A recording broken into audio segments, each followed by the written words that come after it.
describe him to me.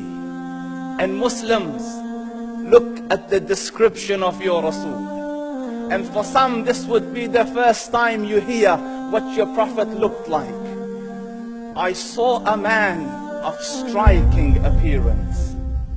ظاهر الوضاء أبلج الوجه, radiant face, حسن الخلق, beautifully created. لم تعبه الثجلة, his belly wasn't protruding. ولم تزر به السعلة, nor was his head disproportionate and small. وسيم قسيم, proportionate and delicate, finely made, a specimen of a creation. في عينيه دعج, in his eyes there was a contrast.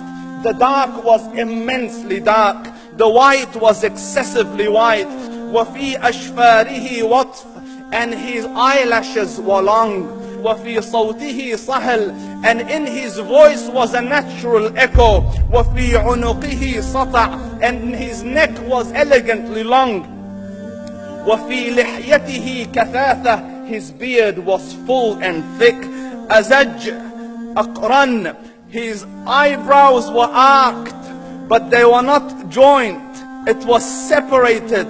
In summit فعليه الوقار, when he was silent, dignity covered him. وإن تكلم سماه وعلاه البهاء, and when he spoke, it was audible and clear, almost commanding and overtaking. أجمل الناس وأبهاهم من بعيد, from afar the most striking and outstanding in appearance. وأحسنهم وأجملهم من قريب, and when he came near, the best of them and the most handsome of them in closeness. حلو المنطق, such an exalted and sweet level of logic. Like when he used to speak, it was so coherently logical, it was smooth and easy to understand. فصل لا نزر ولا هذر, he was to the point, not excessive, nor too short. كأن منطقه خرزات نظم يتحدرن, his logic, his utterances, his words were like jewels coming out of a necklace, calculated, polished, one after the other, it would flow magically. ربعة, he was medium in height.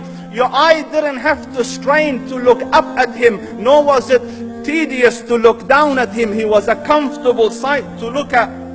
له رفقاء يحفون به, he had friends, the people that were with him, they were working around him to try to serve and protect him. إن قال سمعوا لقوله, when he used to say something, they used to hearken to what he used to say. وإن أمر تبادروا إلى أمره, when he commanded, they used to compete to fulfill the command.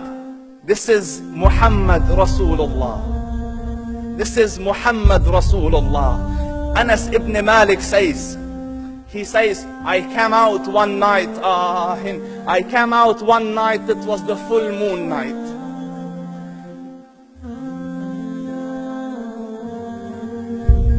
And I looked at the moon, and in the desert, understand, the moon is an awesome sight. It is smooth, it is radiant, it is clear, it is gentle compared to the scorching sun at which they are used to. So the moon was the epitome of beauty. So he says, I came out at a full moon night and I looked at the moon and I saw it beautiful, handsome. So I said, let me go see if the moon is more handsome or my Prophet is more handsome. Let me see if that is more beautiful or the Prophet is more beautiful. So I went and I saw him standing afar. So I looked at his face and I looked at the moon, and I looked at his face, and I looked at the moon, and I looked at his face, and I looked at the moon, and he said, Wallahi, he was more handsome than the moon in its entirety. That is just the look of your Rasul. Aisha radiyallahu anha says, I was sewing with the needle, my needle dropped in the dark, I couldn't find it. I said, Ya Rasul, I can't find it. He moved his face close, and I swear, out of the radiance of his face, I found my needle.